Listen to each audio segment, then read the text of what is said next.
Assalamualaikum warahmatullahi wabarakatuh. Halo adik-adik. Kali ini kita akan membahas mengenai proses pencernaan dalam tubuh manusia. Terdiri dari apa aja sih organ pencernaannya? Ada mulut, kerongkongan, lambung, usus halus, usus besar, dan anus. Nah, yuk kita bahas proses pencernaan dalam tubuh manusia. Pertama, makanan masuk ke dalam mulut ya untuk dikunyah supaya menjadi halus. Dari mulut, makanan masuk ke dalam kerongkongan.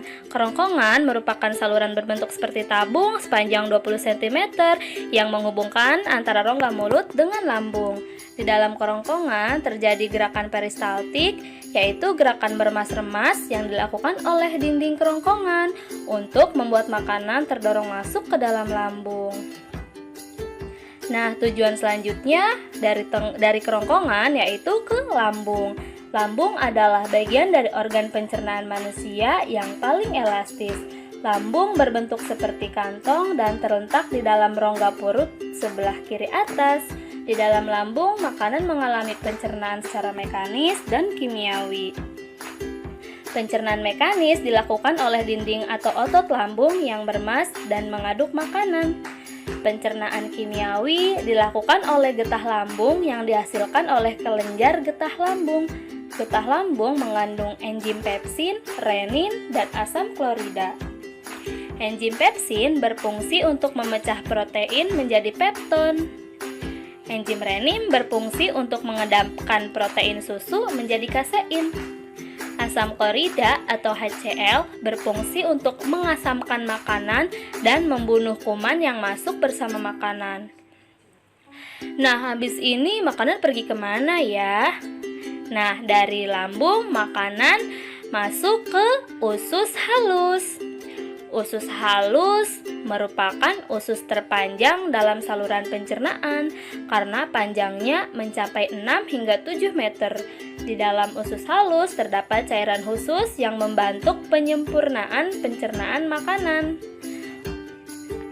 Usus halus terdiri dari 3 bagian, yaitu usus 12 jari, usus kosong, dan usus penyerapan. Usus 12 jari atau disebut duodenum memiliki panjang kira-kira 25 cm. Usus 12 jari mencerna makanan dengan bantuan getah pankreas dan getah empedu.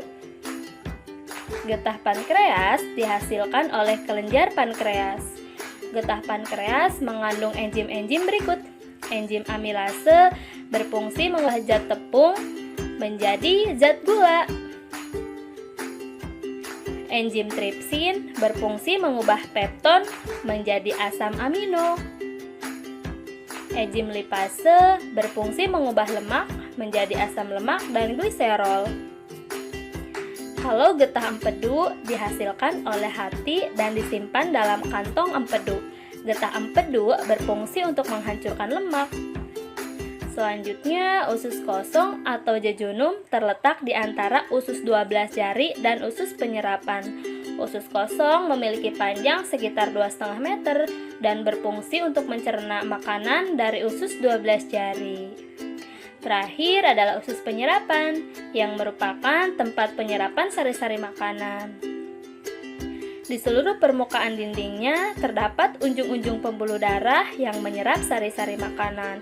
Kemudian, sari makanan diedarkan melalui aliran darah ke seluruh bagian tubuh.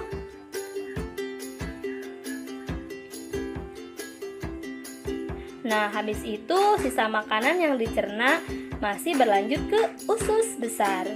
Nah, usus besar berfungsi menyerap cairan, vitamin, dan mineral dari sisa-sisa makanan yang telah diserap oleh usus halus.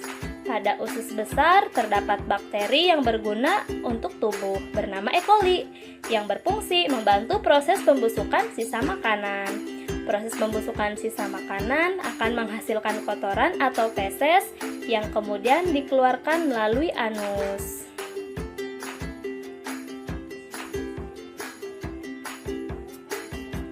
Organ terakhir yang bernama rektum adalah ujung muara dari usus besar yang berfungsi sebagai tempat penyimpanan feses sementara.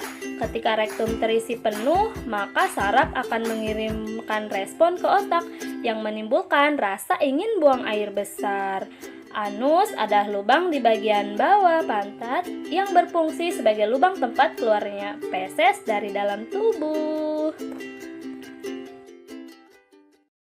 Nah, itu tadi penjelasan mengenai proses pencernaan dalam tubuh manusia.